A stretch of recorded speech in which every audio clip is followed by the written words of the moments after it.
On today's episode, I interview Ciara Salg. This is a great episode because Ciara talks about employer marketing, not consumer marketing where you're selling a product or service to an end consumer, but employer marketing where you're actually trying to recruit or market to your future avatar employee. And in today's job market and a tight labor pool, this is a really interesting podcast because she's going to talk about how they strategically think through, especially a company as large as Hilton, how they strategically think through how to find that avatar, how to get that avatar into their recruitment funnel, even if they don't have any current openings, so that when they do, Hilton is one of the first places that that potential employee thinks about. So this was a little different, but in the best of ways. Enjoy.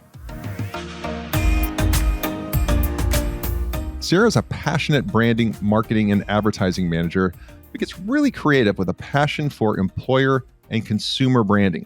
Ciara has managed marketing campaigns, influencer reach out, and even coordination for multiple Fortune 500 companies, including Maybelline New York, L'Oreal, Express, which is a limited brand, of course, and Geico. Ciara is currently the senior manager of recruitment marketing and employer brand at Hilton and is pursuing her graduate degree in integrated marketing communications at Georgetown University. So she has worked for a lot of the big companies and is going to give us a lot of insight into consumer marketing today. So with that, Ciara, welcome to the ThriveMore podcast. Yeah, Roger, thank you for having me. Excited to be here. Yeah, my pleasure. My pleasure. So we talk a lot on this podcast, business, health, and wealth. And I think around business, marketing is one of the absolute most core functions of a business. If you don't have good marketing, you can't attract customers, and you certainly can't attract them at a profit.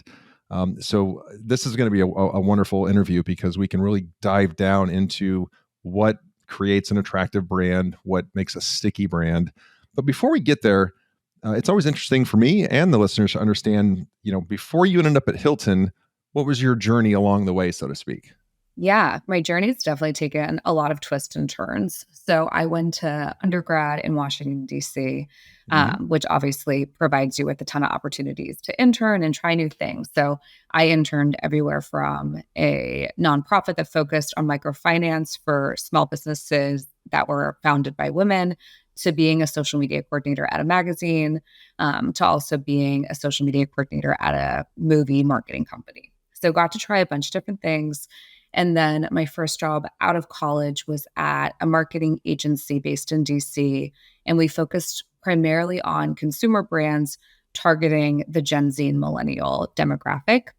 So really partnered a lot with college campuses, doing brand ambassador programs and then experiential pop-up tours. And that was a really fun first job, learned a ton. And then right before the pandemic, left that job and interviewed for my job at Geico. And I got the job, I want to say, maybe it was like March 10th. Yeah. And got an email right after letting me know that, that was delayed a little, considering, where we were in the world. But that was really interesting because when I was working at the first agency doing consumer, I did a lot of recruiting in a sense by hiring these brand ambassadors and finding the right people to partner with us. So the job at Geico was a employer branding position and a talent marketing position. And I was nervous because that wasn't what I really wanted to do. I had always been really passionate about consumer brands and fashion. But I mean, it was too good of an opportunity not to pass on. Geico is such a recognizable company and they have some of the strongest advertising in the world. So I was really excited to hop on there. But then, that got pushed back a few months. And actually very funny, in April, they called me back and were like, congratulations, we still deem you worthy. Like, you can still have your job. And the recruiter asked me, are you excited? And I was like, well, I mean, yeah, I didn't even know that there was a potential that I wouldn't still have this job. But started that surprise, role. I guess. I know. I was like, well, thank you. I'm so glad I still have it. But yeah, started that job in May of 2020. And then honestly, once I started Georgetown, I think that helped kind of boost my resume even more. And a recruiter from Hilton reached out asking if I'd be interested in applying for a role in the same field of recruitment marketing and employer brand. And that just worked out perfectly. Also, my dad, I grew up abroad. I didn't live in the States until I was 18, and he worked for hotel companies his whole life, and we grew up in that business. So Yeah. it was kind of the perfect marriage of everything I was interested in. Where did you grow up? Like, did you move around when you were younger? Yeah. I never lived anywhere for more than 4 years. So DC is the Oh, longest place I've ever lived. But yeah. I was born in Amsterdam. We lived in Europe until I was about 7, and Mm-hmm. then lived all over Asia. I lived in Korea, lived in Singapore, Malaysia, and then I ended up finishing high school in Beijing. Wow. And then to make matters even more confusing, my dad's German, so we have family there, and my mom's from Fort Lauderdale. So it's Oh a my gosh. hodgepodge all over the place. What what are some of your memories from growing up in Europe, which is, as a time as you're a kid, maybe you couldn't appreciate it, but as you look back on it now, Yeah. certainly, like, what are some of your best memories that you have now from some of those different countries? Oh, I mean, there's so many memories. And I think that is the best part of it. I think it really helped Yeah. me be more of a globally minded individual and also be more empathetic. But really just exploring, meeting new people. I mean, living in Europe was a dream, I think, when you're a kid. There's just so much outdoor space and freedom, and it was wonderful. And same thing in Asia. I mean, I lived in Singapore when I was in middle school, and it's so notoriously safe there. And my mom would just let me go out and walk around the city. And I think that also gave me a lot more independence than I probably would have had if I had grown up in the States. But of course, the grass is always greener. I would just pray that I could live in the same house my whole life and not have to leave my Sure. friends. And Sure. I was definitely a dramatic teenager every time we had to move. But overall, I mean, it was a phenomenal experience, and I wouldn't trade it. And it was really great. I think anytime a teenager is asked to move, it's dramatic, traumatic, everything, right? Like, yeah, Yes. that's fair. That's fair. So there's employer branding and there's consumer branding. And employer branding is really you're marketing the brand as a wonderful place and a wonderful work environment. Am I correct in this? A wonderful work environment to try to That's attract talent? correct. That's Okay. correct. So, I mean, they're very similar. I think it's really just replacing X variable. So, in consumer branding, you're selling a product. In recruitment marketing or employer branding, you're selling a job. So, it's a consumer versus a candidate. And I think what's really interesting, and the best way I can describe it, is that in recruitment marketing, we're essentially rejecting 99% of the people who want to buy our product. Mm. And that's crazy to think about. Like if Nike Yeah. would put out new shoes and someone, 99%, they were like, no, you can't buy this shoe. So I think Sure. what's really important and kind of the big difference between consumer marketing and recruitment marketing is that the content that we're putting out and the marketing tactics on the recruitment side, the goal isn't to get more applications. The goal is really to get the right applications. So how do we really tailor everything? How do we find the right people? And I mean, part of this, there's a really awesome book called The Give and Get, but I think that's a really great principle is that, jobs are hard, especially in hospitality. You're working untraditional hours. It's pretty labor intensive depending on the role.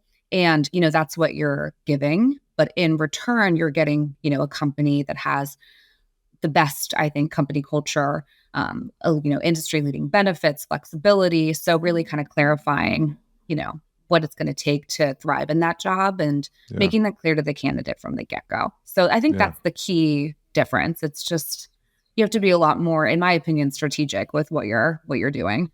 Yeah, for sure. So how do you stay on trends then? I would imagine that just like consumer, you've got to stay on trends, and you said something that I think is really going to be interesting to the audience, and that's you're marketing a lot of those jobs to Gen Z and millennials.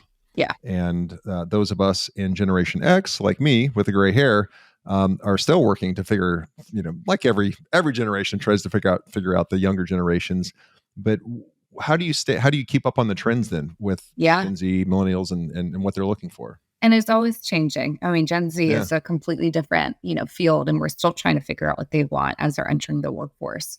But I mean, I think consumer trends and employment trends do overlap. And especially coming out of the pandemic, I mean, the labor market has just changed drastically. And there's so much reporting there on that. So, just keeping up with all the industry reports and, what other companies are doing, I think is really important. Obviously, there's been a massive push for, let's talk about Gen Z specifically, to have more yeah, workplace flexibility.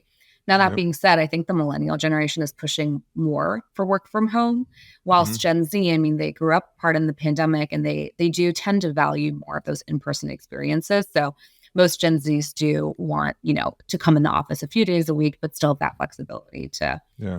work from home or travel or do the things that, will really benefit them. And again, I think work-life balance is just becoming so important across every single demographic. So, but yeah, I mean, again, it's similar. I think it's just keeping it, your eyes and ears out into. I'm part of an organization called the Talent Marketing Board, and all the big companies, their talent and acquisition and recruitment marketing teams are on that. So we really get to collaborate and hear what other people are doing, what's working for them. So again, I think just seeing what your competition is doing and trying to pull some key learnings there. So, and I don't expect you to give away the secret sauce because obviously you are employed by Hilton, and I want to respect that. So, all of us are in this war for talent, and I joke with people all the time, like I don't know where everybody went because there used to be a lot of people looking for work, and they're still somewhere, but they're not answering our ads, they're not answering my competition's ads either. So, how are you winning? How is Hilton winning the war for talent? And I think we had a especially hard time. I mean, coming out of the pandemic, hospitality was hit really hard. And I Sure, think, sure. there was a lot of, even personally, I remember when I was leaving Geico, I was concerned because Yeah. insurance versus hospitality. I mean, insurance does tend to be more stable. Now, Yep. ironically, Geico let go of tons of their corporate employees. So I think I actually Yep. got a Yep. little bit lucky.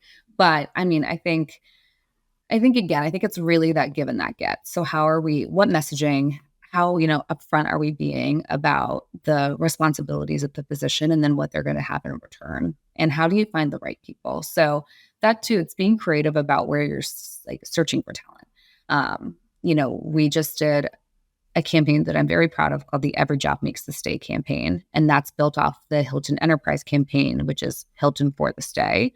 So that's really flipping it and showcasing the team members and how they're really the backbone of the stay. They're the ones who are making it.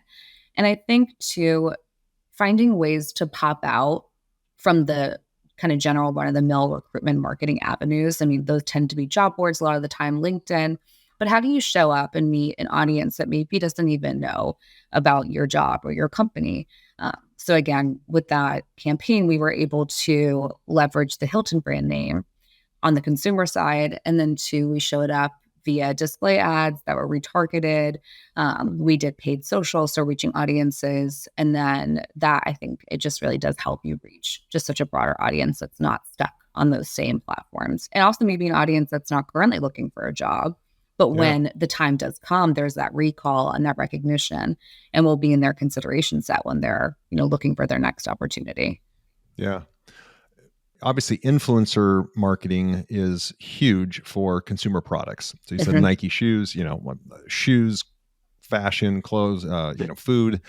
We see that being represented by influencer marketing all the time. I hadn't really thought about employment and recruitment marketing through influencers. Is that something you guys have explored? Is that I've thought about it a lot. I mean, on Yeah, TikTok, there is this kind of increased area of like HR content and like the yeah, corporate Natalie, and there's these people. So it's definitely something we're exploring. I think though, the issue is that you want recruitment marketing to feel really genuine, and having someone who doesn't work for the company tell you to work for that company. I don't get the connect as much when that's a it's a good point. consumer product. Obviously, you still want it to feel organic, but I think it's a lot easier to find an influencer who loves your product and is passionate about Sure. it. It's a hard thing to really advocate for unless you're actually a team member. So I definitely think there's an opportunity there. I'm not sure what that is yet, but again, there is a ton of more like HR focused and work focused content creators out there. So Yeah. we'll see. Maybe an opportunity will present itself. Yeah, yeah. I mean, just wondering, we haven't done that, but it seems like, especially Gen Z, they don't want to be marketed to. I have two Gen Z children, and one's 22, one's 20. They can see an ad a mile away. They know they're being pitched, and they resent it. And so I think with influencers, it just feels more organic to them. And I'm Yeah. wondering, whoever cracks that code. But you're right. Unless you're actually working there, you can't say, "Well, I stayed at a Hilton, so trust me, it's a great place to work." That's a Yeah. tough tough Which sell. I mean, But and again, I think that could come out. I mean, obviously, if you're interacting with our team members and they're happy and they're fulfilled, that's going to show in their job. But yeah, one way we did try to leverage that a little bit was in the same campaign I was just talking about, Every Job Makes the Stay. We casted and utilized all real team members, and their names are in the ads. And I think that they're almost like influencers for the brand, like in the marketing. Like they're real people, they're real team members, and they obviously love their jobs and feel passionate enough to be featured in this campaign. And I think that does bring that authenticity out even more. So I don't know, maybe I'll find a team member who is really active on social media. Yeah, exactly. Now casting. Yeah, we'll see. So a company like Hilton obviously measures key performance indicators and drives their business. And you have key performance indicators and key metrics to focus on. So for employer branding, for that process, what are they? I'm sure turnover is one of those, but I guess that'd be more operations. So what are the KPIs? Well, the interesting thing about employer brand, though, is I think it's external and it's internal. Is, you want your team members to rally around your employer brand too. And I think that also helps with, people staying and feeling satisfied and reducing turnover. But again, both sides are different. Employer brand is definitely more of an awareness pitch. I think about it more. I mean, it's branding, but maybe more on the PR side. It's just really crafting that story. And then the marketing side is the execution of that. And not even at Hilton, but just overall. I mean, I've always viewed recruitment marketing as that's the top funnel. So that's getting people to consider X company. And then anything that happens after an application, I mean, there's so many factors. Like, I mean, we all know, people don't show up to interviews or, someone's just like, there are 1,000 things that could go wrong to become a hire. So I feel like our job is really how do we increase the number of applicants that come into the funnel. But again, I mean, that part of that too is how do we increase the number of correct applicants, of people that are really going to thrive in our organization. That's the key thing. So there's, cost per click, cost per apply. Those are our big ones. I mean, that's kind of similar to consumer, which would be cost per click or cost per conversion. So I would say those are the big ones. And I was just getting ready to follow up and ask you how you see that, congregate or be the same, and then how does it diverge when you're looking and measuring employer marketing, which, a lot of people aren't familiar with employer marketing versus, the actual brand marketing. And how do you see those very similar, and how do you see those markedly different in different ways? Again, I mean, a brand is a brand. Like an employer does need a brand. And I think sometimes it can be a detriment to a big company when their consumer brand is so popular. I think a lot of people, are excited to work for those companies, and maybe they have no concept of what it's actually like to work there. And that sometimes can be really hard. It can attract a lot of talent, but attract a lot of the wrong talent. Yeah. So I do think it's important, for Hilton, of course, I mean, our Hilton, our whole motto, our value proposition is to spread the light and warmth of hospitality. And that's on the consumer side. That's also on the team member side. So they're similar, but of course, I mean, working in hospitality is its own beast, and we need to represent that and showcase, what we, again, the give and the get. So I think that's really the big thing is that, again, everything needs a brand. And I think sometimes companies overlook that component is that, you have a great consumer brand, but you do need a great talent brand. And to your point, I mean, it affects every part of the business. If you don't have team members that are, going to come to work and care and do their best, I mean, that's going to reflect to your customers. And I mean, it's just such a big part of any company, and it definitely needs to not be overlooked. Yeah. It's funny. We have two, what I would call lifestyle brands, franchises that we market and that we run. And we will have members that will want to come to work for the studios, for the company, because their brand experience is outstanding. But sometimes they don't realize that that's in front of the curtain. Behind the curtain's a whole bunch of work. Like it's really, really, really hard work. But they're just used to seeing, it's almost like a Disney production. They see it in front of the curtain, but the chaos behind the curtain is like any other job. It's work. It's work. And sometimes that's a rude awakening at times. Hey, everyone. As you know, I don't have any advertisements nor sponsorships on this podcast. My only ask of you, the listener, is that you share this podcast with someone that you know, a friend, a family member, a coworker, or a colleague who may benefit from this information, may benefit from today's guest, from the value that they're sharing with the audience, with you, the listener.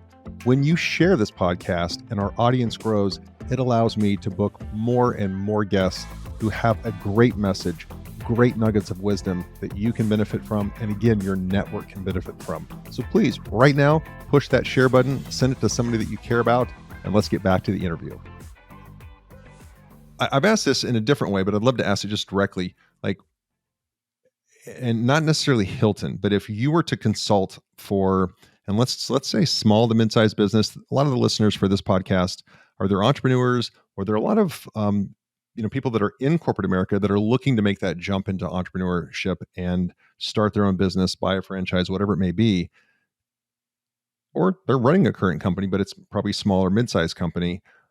What would you say is, if you had to consult with them and say, look, you need to get these 2, these 3, or these 4, whatever, these things right to have a strong employer brand? And again, you've been very, really good at explaining how similar they are. And you just need a strong brand, period. But if we can talk specifically about a strong employer brand, if you were to consult with them on a 8-week project, what would you make sure that when you left was really, really strong? Yeah. I mean, I think you have to find, like, what is that main insight? And that's going to be through talking to your current employees. So having interviews, sending out surveys depending on the company size, and really asking them, like, what is life really like here at this job and at work? And what do we value? Well, how do we work together? Once you get all that information, I think you can then really consolidate it and come up with essentially your value proposition.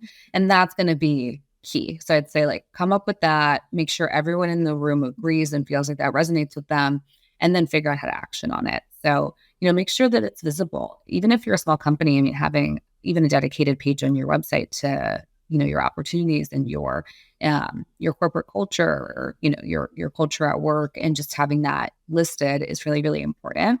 And then 2, I mean, walk through your benefits and really kind of connect everything together.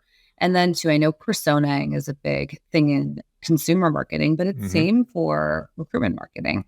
So, obviously someone who's on the more technical side of your business is going to have a completely different candidate profile than someone on the marketing side. And then how do we really share that, our main value proposition as an employer in a way that's going to resonate with those 2 types of candidates, I think is really important. So maybe that's through different advertising. Maybe that's through a different template of an email. That's a different job description. But again, you don't want to lose that key value proposition for your company and what you all really care about. I think what I heard in between the lines there too is you are always recruiting. And I think so many small businesses and medium-sized businesses recruit when they need somebody. And that's why they end up with a warm body, because they waited way too long. And what went off my head is you said funnel. It's a funnel, and you need to make sure that like any sales funnel or recruitment funnel, top of the funnel's got to be full at all times. For sure. And I think too, I mean, engaging with people, even if you're not actively hiring, we have a monthly newsletter that we send out to our active candidate pool. And that, it's just reminding them about what things we're doing as a business. We focus on a benefit once per month. We focus on a key initiative, and it's really just to keep them warm. And 2, I mean, if you're a small company and you really only have openings, once every couple months, still just keep connected with those people, because you never know when you are going to have an opening, and you want to make sure that they're still engaged, or again, who they could connect you with.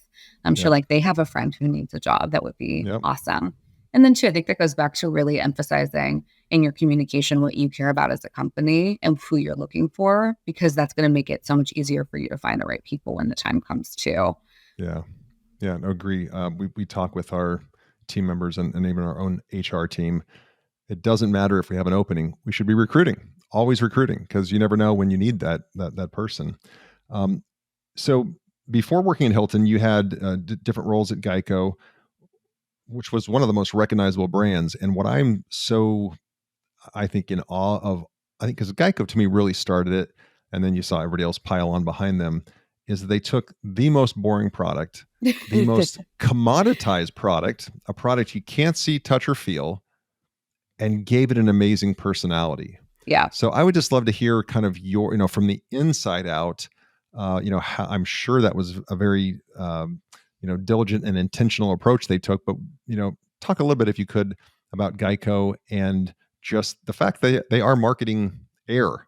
They're marketing. So talk about that if you could, especially from an employer standpoint. Yeah, I think they personalized it. The Mm-hmm. gecko, he's famous. He's killing Yep. it. Yeah. But they also are great at utilizing humor. And you see this, every insurance company followed suit. And, even other or consumer companies have followed suit. And I think, Yeah. again, it just shows you the power of advertising. And it's really how you make people feel and how they leave after watching your ad or interacting with your brand. And Geico makes people feel good. I mean, I think Yeah. everyone's memory is that it's fun and you remember commercials from 10 years ago that still make you laugh. And despite it being insurance, Yeah. you have a positive sentiment about the company and the product. So I think that's really key. It's funny though, because on the recruitment side, we were told not to use the gecko. We Mm. need to remove, which, and when I first started working there, I was very surprised by that because, he seems fun and friendly and, I would want to work with him. But it totally made sense when I heard the rationale, which is that he is so humorous and he is so jolly that it doesn't really bring like the same seriousness that we need from the For the recruitment job. marketing point of voice. And I was like, okay, I get that. Like we have this obscure like lizard, he probably shouldn't be speaking with candidates. But again, I mean, still, we still obviously brought in that warmth and expressed that in different ways. But two, I mean, we also wanted to differentiate, the most recognizable asset that the consumer side had, and really kind of pave our own way in our own branding for the consumer side. So, Sure. yeah. So I think it could have been a great disqualifier. So if somebody comes in and they interview and then they say, "Hey, when do I get to meet the lizard?" You just know like that person's crazy and it's not a real. The lizard's not real. So we got I to go. wanted to meet him. People used to ask me all the time. They're like, "Have you met? Did you meet him?" And I'm like, "No, not yet." But you know who I have met? Paris Hilton. So that I can Oh, say. that's cool. That one's fun. Is she? Because I haven't. I don't know. Is she involved in the? I know who she is, of course, but is she involved in the brand and the marketing of the brand? She is now. So Okay. we Hilton moved from Beverly Hills. They were acquired by Blackstone back in the, I forget the exact date, and then we moved to McLean, Virginia. And since then, and now it's gone public. So the Yeah. family is not fully, they're not involved anymore. But when the new campaign started, Hilton reached out to her and asked if she would be willing to participate. And she was so excited. She spoke about it. She came to our office and talked about that. But obviously, she grew up with the brand. Her grandfather is Conrad Hilton. So she obviously really cares about Hilton. So when this opportunity came, she was thrilled to take it. So yeah, she's in a bunch of our commercials. She does a bunch of social campaigns for us. She also DJs at some of our conferences. So Oh, it's a that's really right. She is. fun touch That's point for right. our team members and our owners. Yeah. So I thought that was really smart. And two, I think Gen Z are so in on this Y2K trend, which I find very ironic. So having her in the ads, again, it kind of does in a more elevated way what the gecko does, and it brings more of that humor and Yeah. that nostalgia. And it's just a Yeah. fun thing. And I'm glad that our team is doing that, working with her. And I've always respected her. Like people can they talk down on the Kardashians. These people have built amazing personal brands, and that is Yes, not by luck. I mean, there is hard work behind those personal brands to be at those levels, at the absolutely. worldwide known levels. But it always, I'm a marketer at heart. It always is a concern for me whenever I put my brand or any brand, and I align it with a human being, because a human being is always has the Flawed. potential to be flawed. Yeah. And where the gecko is going to say exactly what you want the gecko to say, right? He's never going That's to say true. He's something not gonna stupid. he's not gonna get canceled. Exactly. Exactly. And so, I just would love your, and not about Paris, but just your thoughts on that and where you've seen that, and what are, especially maybe on a local level, you'll have a local celebrity, a local athlete, or somebody that will endorse the local business, but there's just risk in that to me. I know there's a Always. there's a high reward, but there's the risk, and how you've seen to mitigate that. I'm just be curious. Yeah, I mean, I think there's always a risk. I'm even thinking about recently the Bud Light commercials with Dylan Mulvaney, I believe is her name. And I mean, that was just horrible. Obviously, Bud Light was trying to do something good, but it just did not resonate with the majority of their consumers. So I think, again, a company just has to be really thoughtful about who they're selecting, making sure that they're the right brand fit as much as possible. To your point, I mean, a person's a person. They're always going to make mistakes. But that was huge. I mean, when I was working at influencers, answer was we really created almost like a persona for that brand. And, their key values had to align with the key values of the company.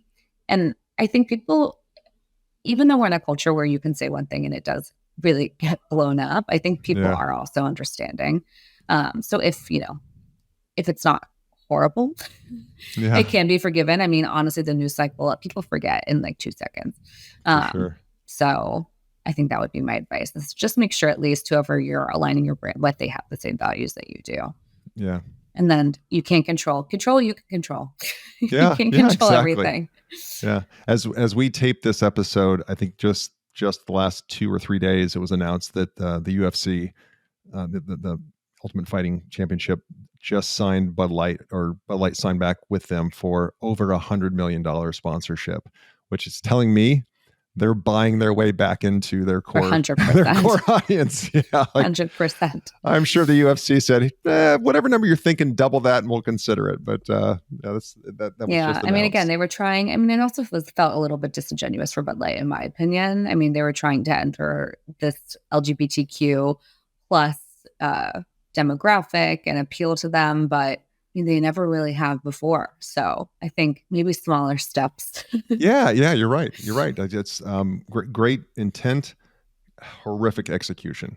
Yeah. And the market responded that way. And again, I mean, the execution I think was fine. I just think that I don't think they anticipated what some of their consumers, how they would feel and what the sentiment would be. And I think there was a lot of things that went wrong there. Yeah. And then, like you said, in the news cycle, if there's not other news, they're going to pile onto that, and that makes it even worse. So you're almost hoping for another news event to drive PR now we're away. Bringing it back up. So same thing. Yeah, exactly. Here we go. Guilty. Sorry. Guilty. But for marketing, it will be, as you know, it'll be a Harvard Business Review case study. It will be a case study for decades now. Well, what project would you say that, if you had to say you're writing your biography, this is one thing I'm really, really proud of that I've done with employer branding at any of the companies you've worked with, what would one of those things be?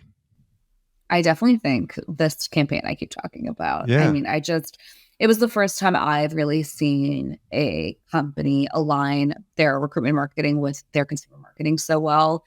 And again, I think you just create synergies and it just becomes a cohesive experience for everyone. I mean, again, because it's Hilton, most of our candidates have probably stayed at our property. And that's something we think about. I mean, candidate experience is so important for anybody, but especially for Hilton. I mean, we still want, even if, you don't get the job with us, we still want you to want to stay at the hotel. So, I mean, it's important, but that one really made me proud. And I always say this too. I mean, part of the reason I love recruitment marketing is that I have a lot of friends who work in consumer, but you tend to get siloed into one type of media. So they'll be doing out of home billboards or SEM or radio, and that's really their thing, or social media. I love that I get to touch so many things. So with this campaign, I mean, we did out of home in New York for a month or so. We had billboards all over, which was really fun. And then we did display, we did SEM, we did paid social. So it was really great. And then organic social, I mean, that's our main campaign right now that we're building everything off of, including templates to candidates and the recruitment events that our recruiters are going to. That's the collateral that's there. So I think I'm proud that it is so expansive and it touches so many parts of the consumer journey. And then too, I mean, team member storytelling is something I'm really passionate about. And I think that is sometimes overlooked by companies. And I think it's the best way to really demonstrate your values and what you are looking for in candidates is by highlighting and elevating your current employees that really embody those values. So we do a lot of, at Hilton, we really value growth and opportunity. So showcasing a team member with a strong career path is a really great way to tell that story and showcase it. So from having, a team member who started as a line cook and is now a general manager, we can really walk through that story and showcase, all the ways that Hilton supported them and the risks they took to grow. And it provides a little bit of a roadmap for somebody who wants to enter the hospitality realm and grow. So every time we create a good team member story, I'm proud of that. And again, it's just a great way to help people it recognizes our current team members. And again, it helps me feel like the people who are going to apply for our role, if they read that job, they'll be able to understand a little bit better what the day-to-day is like. And if they have the right personality and the right skills, it'll help them thrive in the industry. I love that. They can see in that person that has ascended in the I mean, organization, they can see themselves, which is exactly. wonderful. Last few questions. Everybody in this that listens to this podcast know I'm an avid reader, love biographies, love business books. In your professional life, has there been a book that you've read that when you set that book down, you said, Ciara said, "Holy smokes, I will probably never think about this subject the same way." So the book is called A Whole New Mind by Daniel Pink. Mm-hmm. And this book was really like impactful to me. So I'm definitely somebody who works a lot with both sides of my brain. I love being creative. I wanted to be a painter and then a fashion designer and all these things. And marketing, was a way where I could still express that creativity. But I also love numbers and analytics, and I like data, and I like having, reason. So it was the perfect career for me. Ironically, when I was applying for colleges, I got into this business of art and design program, and a current student sent me that book to read to encourage me to attend the program. I didn't attend that program, sorry. But this book sat on my bookshelf for 10 plus years. And I finally read it during COVID, and I loved it so much because it really talks through how in business you need really both sides of your brain to execute things correctly and be successful. And it really walks through, again, how you can exercise both sides of your brain, and also how to make a business case in hiring, and then also just in your personal role for being more creative if your role isn't as creative, and why that's so important. So it's a really, really great book, and I love that one. Love it. Great recommend. I love that it's set on your shelf for 10 years. I know. Before, like, with that's my just with my the letter from this poor man who was so sweet to send me this book. That's a really good recruiting tip, though, I would say. 18-year-old me didn't seem to care about it, but I would recommend that to other schools. Absolutely. And we'll put that A Whole New Mind, Daniel Pink, right? Daniel Pink. And he has a bunch of great books. I mean, he's kind of like an Adam Grant type of guy. And Awesome. All right. Last couple questions. So obviously you're younger, so I don't want to get morbid here, but let's say we fast forward to the end of your very full life, very rich life, and we get to the end and we're at your funeral, and someone, a loved one is reading your eulogy, and you're kind of watching this from above, and they're only allowed to say three things or use three words to describe your life.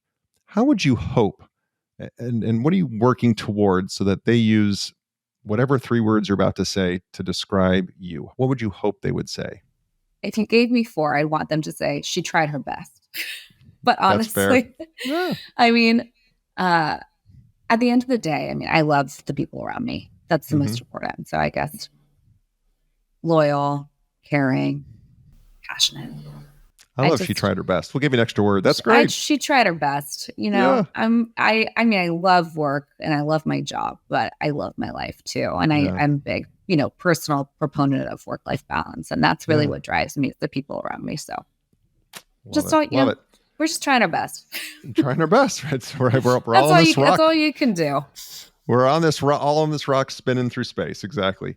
All right. So last one, kind of not related, but just as fun. If you had this magic wand, and you could wave this magic wand and make one material change to the world, how would the world be different according to Ciara? Okay, my partner works in environmental. Well, he's in climate change, so this is going to be this. I would ban plastics or any materials that are made with fossil fuels, because that keeps me up at night. And the world would be better because we wouldn't be doing all the things we're doing to our planet. But that would probably, if I could do anything, that would probably be a good start, in my opinion. Love it. Awesome. Well, how can people, because this topic is a little different than others we've explored on this podcast, especially around employer marketing and just how it relates to consumer marketing as well. So how would people connect with you or follow you, find you? Yeah, LinkedIn is definitely the best. So it's Ciara Salg. I'm always on there, happy to chat more about any of these topics. And that's a great way to connect with me. Fantastic. We'll put that in the show notes too, so people can just click right on there on the link. Fantastic. Wonderful. Well, thank you so much for joining today and your knowledge and just sharing your experiences. I really appreciate it. I appreciate it. My first podcast in the books. Yes, you did great. You did great. Awesome. Well, for everyone else listening, thank you again for tuning in to the ThriveMore podcast. Remember to share this podcast. That's the way this grows, because if Ciara's message and her knowledge can help a colleague or a family member or a friend in their career, share the podcast. That's how we grow. Thank you for tuning in to the ThriveMore podcast. Don't forget to take a look at the show notes for any of the resources that we mentioned during the podcast. And if you haven't already, be sure to hit the subscribe button and turn on your notifications so you have access to the latest and the greatest. You can connect with me on any of the socials at Real Roger Martin. And be sure to check out our website, ThriveMoreBrands.com. There you'll find information on the brands we support and information on franchising. Thanks again for tuning in.